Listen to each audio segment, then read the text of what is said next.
same time? Yeah, I'm making some refine for it now, but I just read the feedback in like 30 minutes, so I did not make some major changes. Yeah, no, that's fine. I didn't expect you to be able to change everything now. But do you understand what we're saying, or is there anything you want clarification on? Why is it asking me to sign in again? I want to. Yeah, for most of them, I think that I'm quite clear, but for the let me find it. For the narrative review change to the scoping review. Was that feedback that your marker gave when you presentation? I remember there was something about Prisma and it possibly. Yeah, but I think that I don't know if they want me to do a scoping review or just want me to rethink about my methodology. Yeah, I yeah, that's the thing. I looked at a scoping. I looked at the definition of a scoping review. Because the scoping review is a thematic review, but I don't know if we are thematic enough. But it says that, so the one that I'm looking at says that a scoping review is a form of knowledge synthesis that addresses an exploratory research question. And that's kind of what you are doing, isn't it?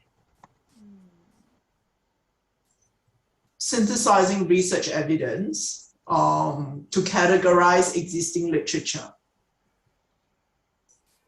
So we'll have to talk this over with Erin. Because sometimes I just don't know whether that the person that gave you the feedback is going to be your marker or not. Because sometimes it's going to be easier to just address it. Do you get what I mean? And just go, okay, you say scoping, I say scoping, fine, let's go with kind of thing. So talk, and that was where I was coming from. That's the only thing. Unless you are able to talk to justify your choice of a narrative review really, really strongly over a scoping review, do you have very strong feelings about why your review is a narrative review rather than a scoping review? No, but I just don't know the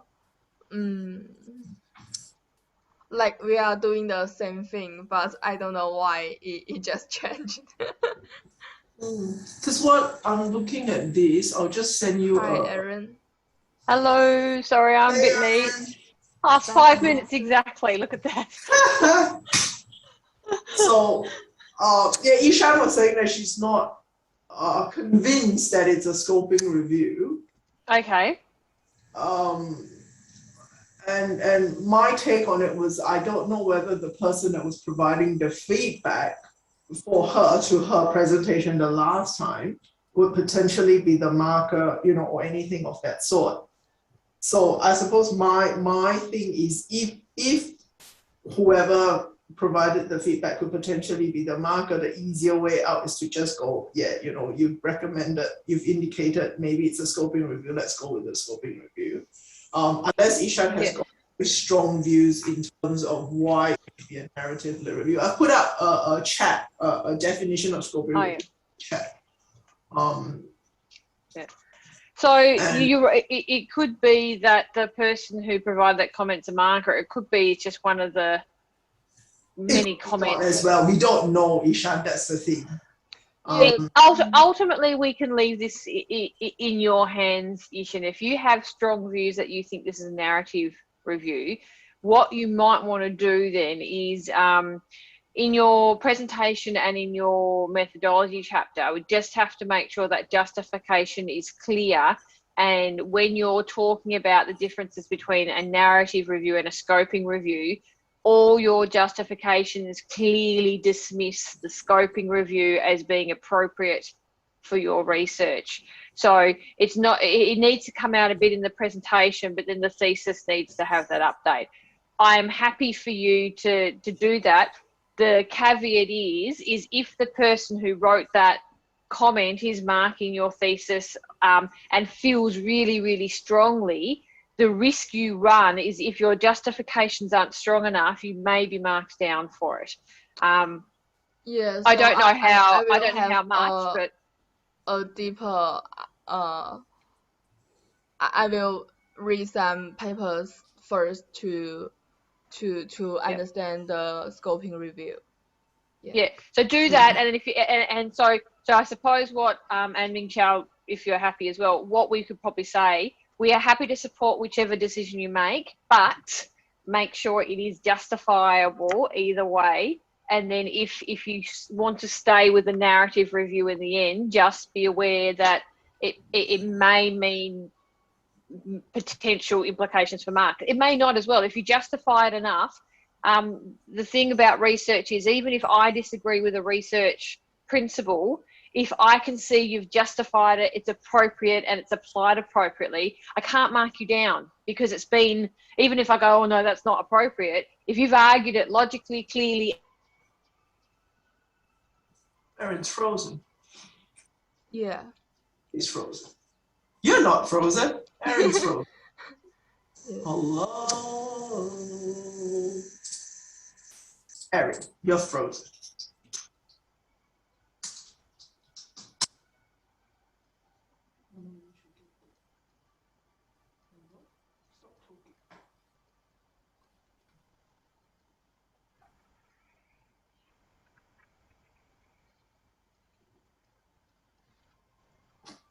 She's still frozen. I'll text her. You're frozen.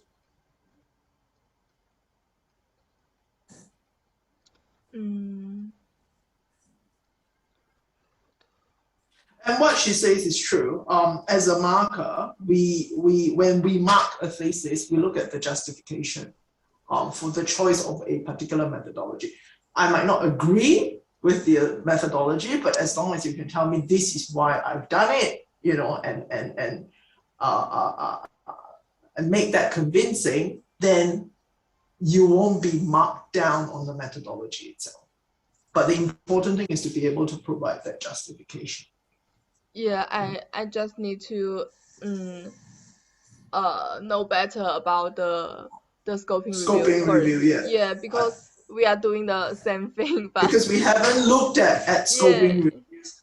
I know from attending the presentations that there have been a few students that have done scoping reviews.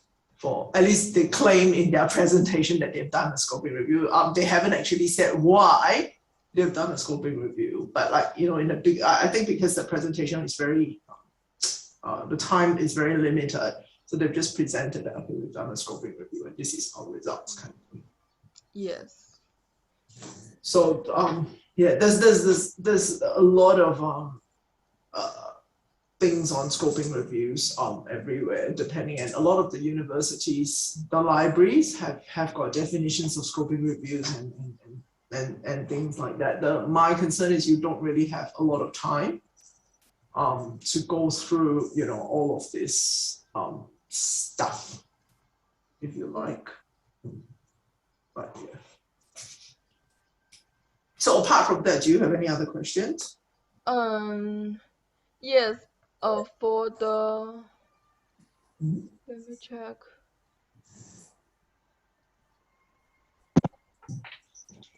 Okay.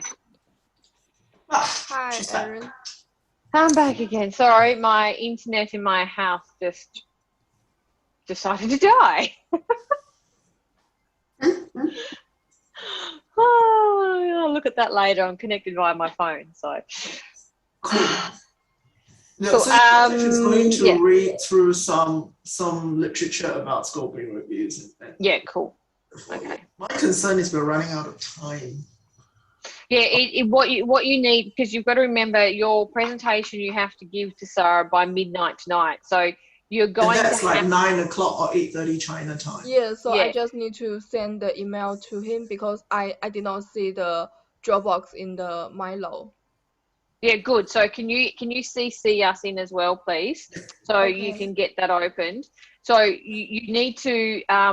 I think that's the biggest thing that I can see with the presentation is we need to make sure you've got enough references in your discussion. It's very light on at the moment. You need to Yeah. decide what you're doing, scoping or narrative, or what you're calling it, not what you're doing it, and that needs to be done quickly. And then the other thing that needs is your clarity of slides, because they're very busy at the moment. The final thing is working out the final finding. Ming Chao, did you see the email that I sent you, and I sent Ishan as well, about when Ishan made a comment about how these models talk about, where is it? Finding. So Ishan, you're talking about these models and how they seem to ignore one of the stages, or the so you said one of the quotes you had was, the results of this research demonstrate that consumers engage in COVID-19 related information seeking behaviours, followed by an information evaluation and validation as an important follow-up behaviour, and generate a cycle of more extended information seeking behaviours. And this process will be repeated until the consumer is satisfied with the information outcome and closes the information seeking behaviour. You seem to indicate that this is different from what the models suggest. So a potential key finding from that could be, I'm going to put it in chat as well, could be this. So information evaluation and validation are an important follow-up behaviour during COVID-19 information seeking, with a tendency for a cycle of more extended information seeking behaviours when compared with traditional information seeking. Is that what you're trying to say? Yes. What do you think, Ming Chao? Yep. That's your third finding, Ishan. Because the models basically stop at. Yeah. So you're it doesn't talk about the extensions and things like that. Yeah. Yep. So you're saying that during COVID-19, there seems to be more of an ongoing cycle of internal validation, of internal information checking for the individual, and whether that validation and information checking is correct, because it's all done into an internal, like what we think, that's not what you're worried about. But the models are saying it stops after one cycle. You're saying no, it will go on until the person is satisfied they have the information they want or need or want to read. More to point. So that's your finding. When you're discussing that finding, you can talk about how for, if it's present for COVID-19, perhaps it might be present for other times where worldwide catastrophes or pandemics occur. It could suggest that there is more of an internal validation and internal information checking going on according to what you found. So that's how you draw that out. So you'll need to look at to see if there's anything about information validation in information seeking or something like that. For your presentation, She's frozen It's again. broken again. to have a look and see. She's not frozen. We missed your last 2 minutes or something. Oh, for God's sake. So for this point, for the third finding, forget your thesis today. You've not got any time to put this in your thesis. What you'll need to do is you need to look at some literature about when people do validation checks in information seeking. So look at talk about the two models that you've got already, as they stop at this step, but your research suggests that there's a cycle happening that these models don't represent. To further that discussion, you're going to have to see if there's anything else in the literature that talks about this information self-check, to draw that in. If you can find it, great. If you can't, you can say that the current searcher for the literature suggests that this isn't a widely spoken about concept. So further research could add to this by exploring this concept further. If there's lots of research about it, that's great, because then you can say there's lots of information about this at a separate level, you know, separate from these models, but perhaps it makes sense now in pandemic type situations or other worldwide catastrophes because we're so connected. So that's the other thing. When you think about World War I, World War II, when there was smallpox, when there was the Spanish flu, it was all worldwide, right? But we weren't connected. People, news and information wasn't as connected as it is. So this is the other element, is that connectiveness. So that's also further research. These models work when you're talking about maybe a small frame of reference, but now you're going global, now you're going worldwide. Maybe something else needs to happen to those models. You don't have to answer that question because that's not what your research is after. This is future research now. This could be PhD. This could be, you know, this actually leads on to different areas now. Does that make sense? Yes. So this could be my finding 3 or change it to the finding 1 because No, now... finding 3, I think. Okay. Add it to finding 3. I think they're 3 separate findings. Yeah. What have you found there, Ming Xiao? I don't know whether Ishan has got this, but I was just doing an information validation, information seeking, and I found this paper. It doesn't actually talk about information validation, but if Ishan doesn't have this, she probably should have this in her thesis. It talks about COVID information seeking needs and behavior of citizens in Iran. Okay. Qualitative study, and in there it talks about like information resources and things like that she could potentially use to discuss her findings, things like that. And this was only published in September. So okay, good. Might have not, I don't know. So you're only for this search. There's an information validation section as well in that paper. All right, so use that. What might be easiest today is use that paper to help frame your search. For the presentation, you just have to have enough information and some references for it to make sense and for it to link. Don't worry too much about going into too much detail. You just have to be able to explain this finding with enough detail for today. After today, we can flesh it out more. But not the panic, but it is. The pressure is on you getting this all together so you can talk about it in a presentation to record for SARB. So if you want to, once you've done a little bit of research in the next couple of hours, you can send Ming Xiao and I some dot points on how this works out. Don't worry about writing huge sentences. Use dot points because you'll be able to use the dot points in the presentation if they're right. So we're talking about being smart now.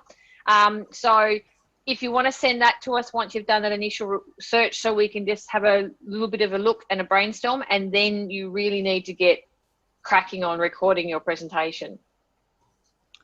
Okay. And So for the PowerPoint slides,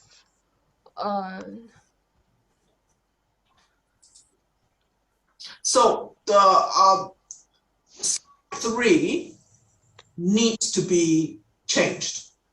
okay. It's so confusing. I should I use the Venn diagram again, like to I can't help but wonder maybe slide 3 should be changed into possibly 3 slides. Just so what you want to do is you want to showcase obviously figure 1 and 2 because those are the models that you're talking about, but it's rather crowded. So maybe what you can do is you can show, I'm not sharing my screen. So maybe what you can do is, so this is your overarching type thing, right? So maybe you might want to present that first up front, and then after that, tell us where this fits in. But then when you do that, you can actually shrink this whole diagram. So you put the diagram up front in the first slide, people know what the diagram is looking at. And then this bit where you're talking about wellness information seeking behavior in relation to this diagram, you can then shrink this whole diagram if you want, and then just show where the relation is, if you wanted to do it that way. yeah. So I can Because at the use moment we look at that slide and it's a bit confusing. So I can separate these slides into 3 slides, and the first is for the flow of my The flow. So literature. these bits. Yeah. Okay.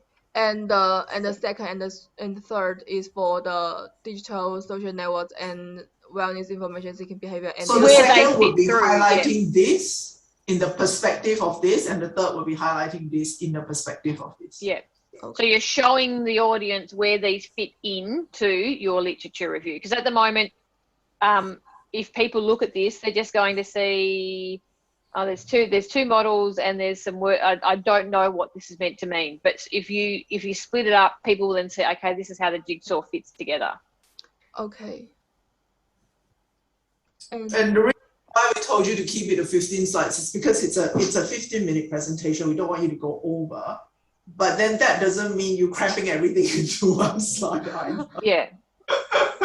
Yeah. So it's sort of it's a balancing act. So yeah. And for the other part of the discussion slides and the analyze slides, I need to add the explanation for the thematic analyze steps first. Yep. Yeah. So have one slide at the beginning when you're talking about analysis, showing that whole 6 steps of Braun and Clark. And then obviously your slides don't talk about the familiarization stage. It doesn't need to talk about the familiarization stage. And what you do is you quickly take the audience through the 6 steps. So, okay, you need to familiarize yourself with the data. What did you do to familiarize yourself with the data? You know, like you read the articles countless numbers of times and all that sort of thing, and you made notes and yada, yada, yada, you know, that sort of thing. But that one doesn't require a slide. Okay, and then when you actually go into the coding process, that's when you go, you can just go, okay, I will cover my coding process in greater detail in the next slide. Yeah, so you don't need to spend 5 minutes on the Braun and Clark slide, if you get what I mean. It's just to give people an overview of what you've done. Okay. And should I add some empty title slides, like for the different chapter of this? No. No. When you okay. No, I think what you've got. No. So once you've done what we've talked about, so we need to fix up slide 3, the literature review slide. Need to put the last finding in your finding slide.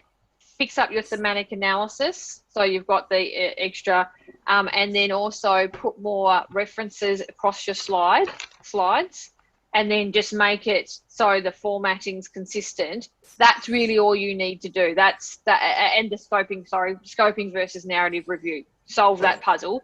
That's all you need to do, and this will be ready to go. If you get this done early enough today, it would be really good for you to do a run-through presentation and send it to Ming Chao and I, so we can have a quick look at it for you. And then, so do it as if you want to submit it. If that's good, you can just submit it.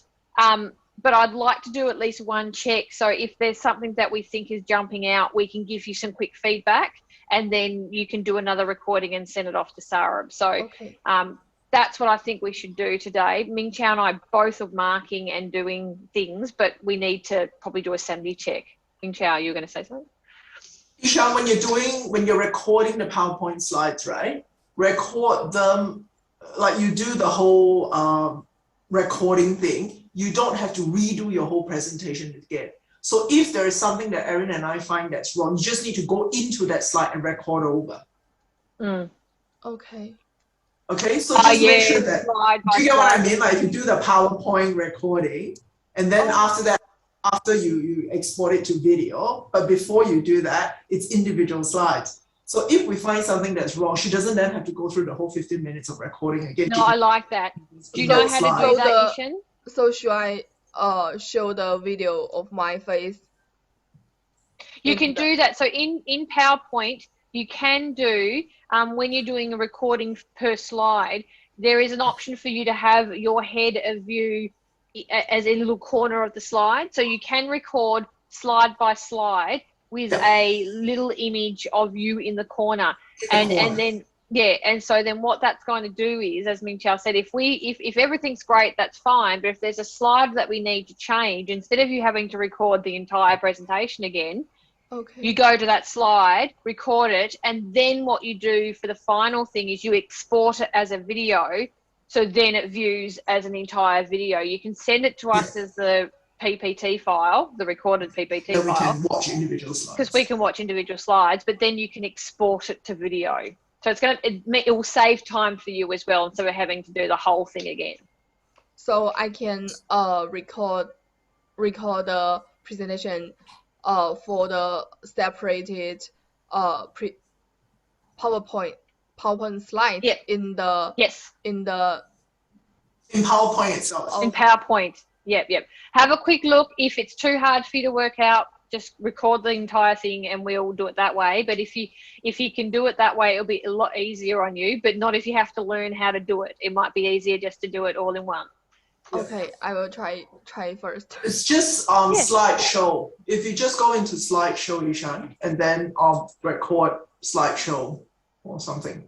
Okay, but after the slideshows, like there is a review and what in my PowerPoint is Chinese, but I think that I find another record tab after the slides view.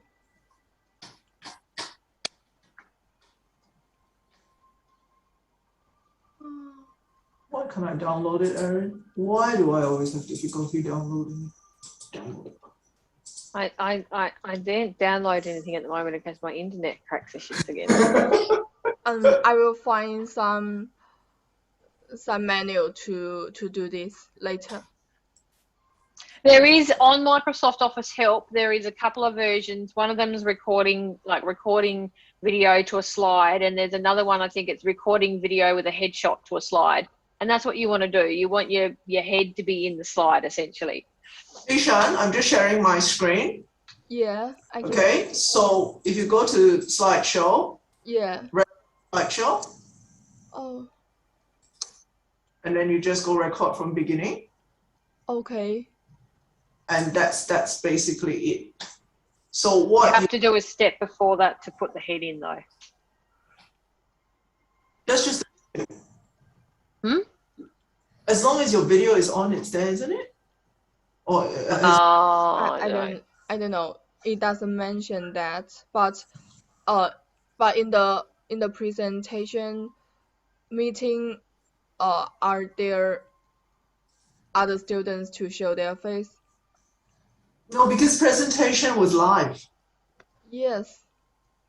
Yeah, the presentation was live. And no, they didn't show their face. Oh, if they did not show their face, I think that I can hide my face too. Yeah, you might be able to get away with not showing your face. The thing is, Ishan, if you have this, right, and you have the notes, you can actually see the notes when you're presenting. So it's whether you want to use that feature or not. See how you go, but if, like Erin said, if it's too fiddly and you can't grasp, then you just have to do the whole thing. Okay.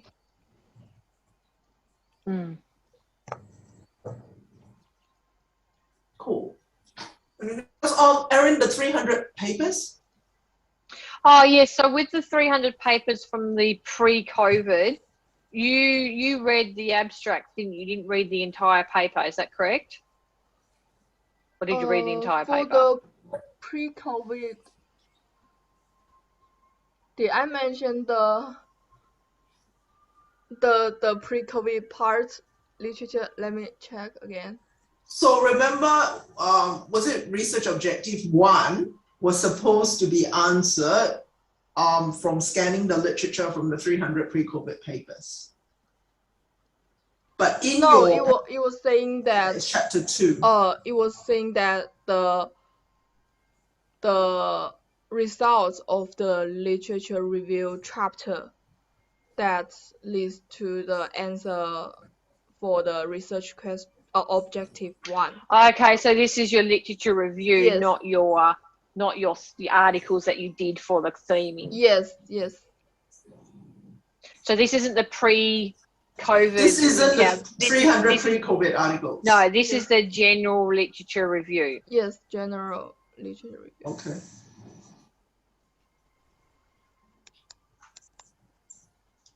Yeah. Do any of your 300 pre-COVID papers overlap with the literature review?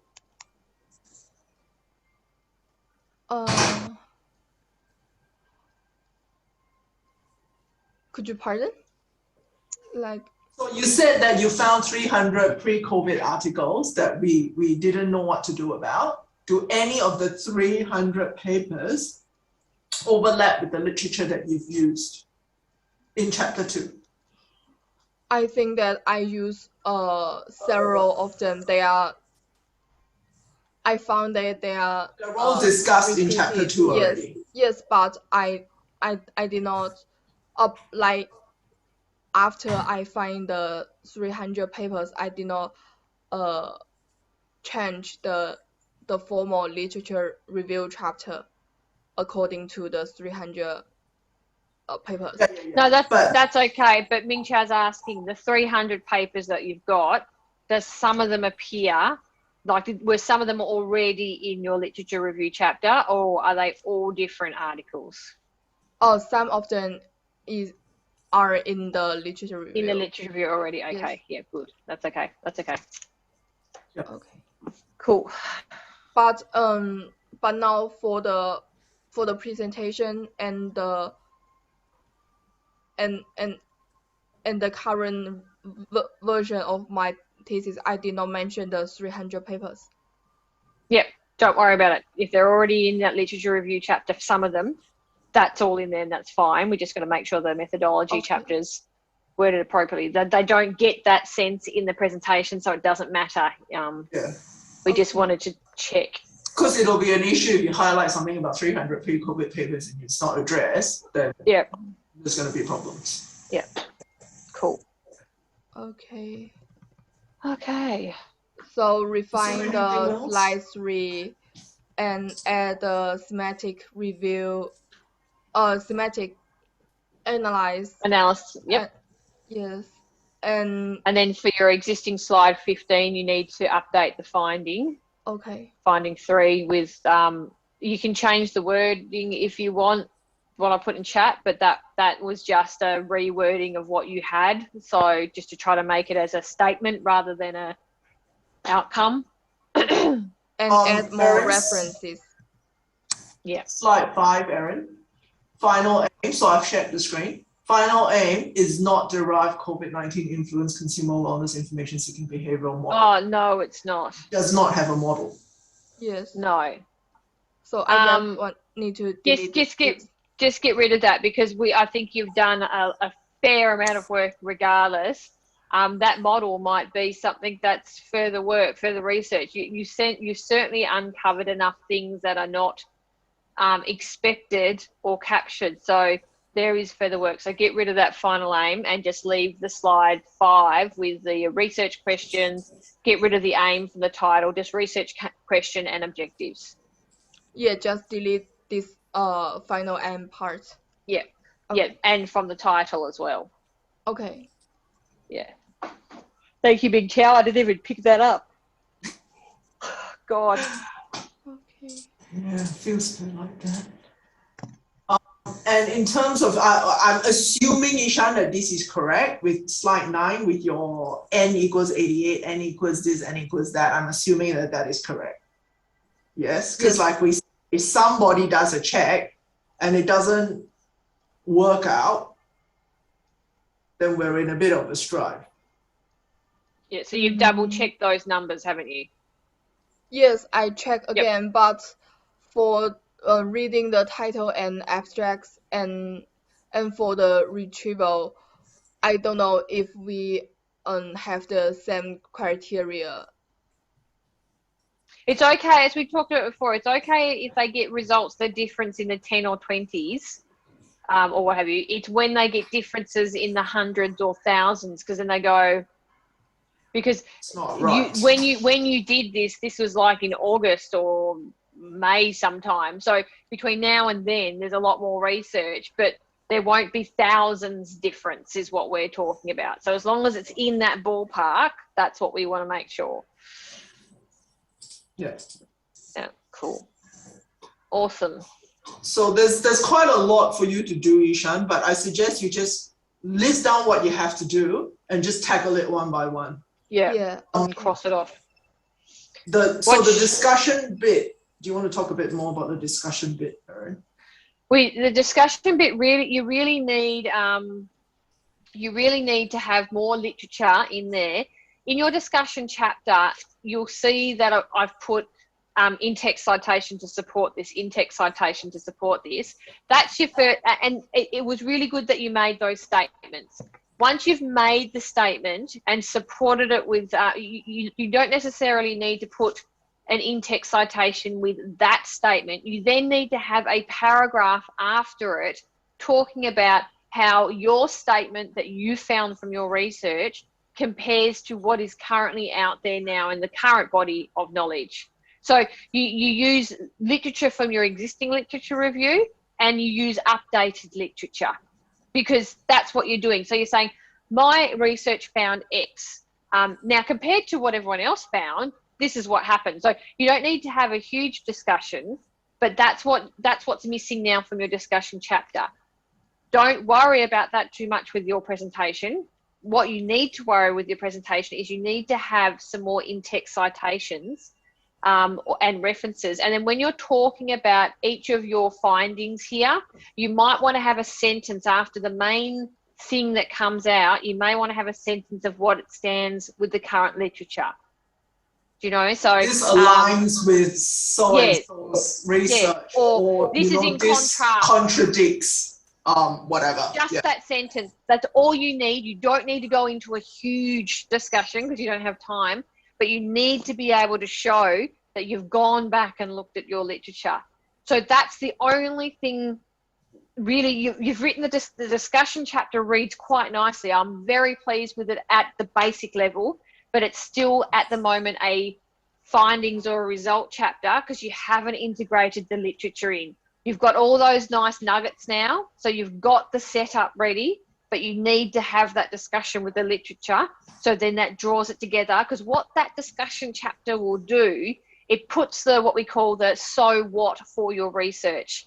It says, this is what I found, and this is why it's important, and this is why people want to read my research. Does that make sense? Yes. So when I propose the findings and my results, I need to show more comparison with nowadays literature. Yep. Okay. Yes. Yep. And That's exactly show right. if it's only has to be a couple of sentences. Don't get too carried away. But that waits until tomorrow.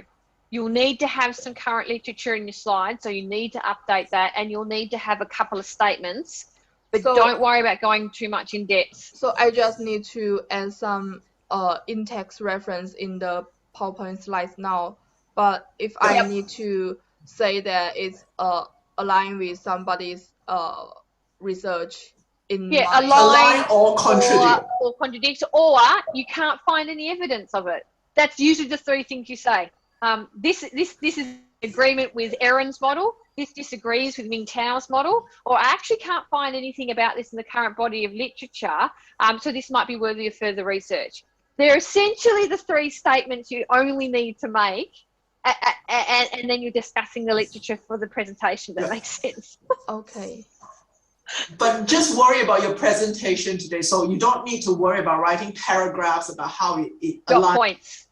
Okay. Just this, which is, you you present your finding, and this is agreement with so-and-so's model, or contradicts with this, and all that sort of. The same when you talk about your findings. So your findings, you've talked about, like, for example, you've got, first we identified complex consumer emotions towards digital social networks. Consumers generally cited digital social networks, because of the ease of access to information online. So you've got, according to the theory of strong and weak ties and structural wholes, social media is more easily disseminated. So you started to do that a little bit in your discussion of your findings. Have a in-text, your findings should have some citations as well. Because you're already doing that, but you haven't told the reader where you've actually got that. Do you know what I mean? Yes, yes, yes. Yeah. So your results and your analysis chapter, you have no literature in there because you are simply being very matter of fact. You're analyzing the literature and then you're presenting the results. You're saying, this is what I found. In your discussion and findings, you're now going, well, this is what I found. This is what it could mean. And this is what the literature thinks about that. So that's where you bring in the literature. Okay. Cool. It's a lot of work to get on with today. You're going to be very busy and you're going to be very pleased when today is over, let me tell you. Yeah. I will refine this first and should I just send the revision of my slides to you later Every time you update a slide, send it to us and tell us what slide you've updated, because Min Chao and I are both marking today and we've got other meetings. If we only have to do a slide at a time, it makes life easier. And then when you finish the whole thing, before you record, send it to us so we can do a quick final check of the words, and then you can do a quick recording. Okay. So send you first, and then once you are agree with it, I made a run through recording. Yeah. Okay. Yep. You also need to think about trying to get it in within 15 minutes, because I'm concerned that you cannot get it in. Yeah. Like without actually sounding rushed or, all that sort of thing. So you really need to pick out the key points that you want the audience to know and talk about that instead of trying to cover every single thing on your slide. Yeah. Okay. Yeah. And obviously, again, refer back to the marking rubrics and ensure that you've actually, covered the key points in marking, because I'm going to get penalized for that. Okay, I will double check about it. Yeah. Cool. Anything else? What you looking at? You're looking at something. Hang on. I was looking at the PowerPoint. Right, so I just got an award from Lindsay. Oh, yeah, I'll leave it on this table. Thank you so much. No worries. Awesome. Okay, so that's your plan of attack for today. Send us updates as soon as you've done the slides. We'll get onto them, and hopefully by later on this afternoon, you'll be ready to do your first run through. Okay. Cool. All right, we'll let you get started.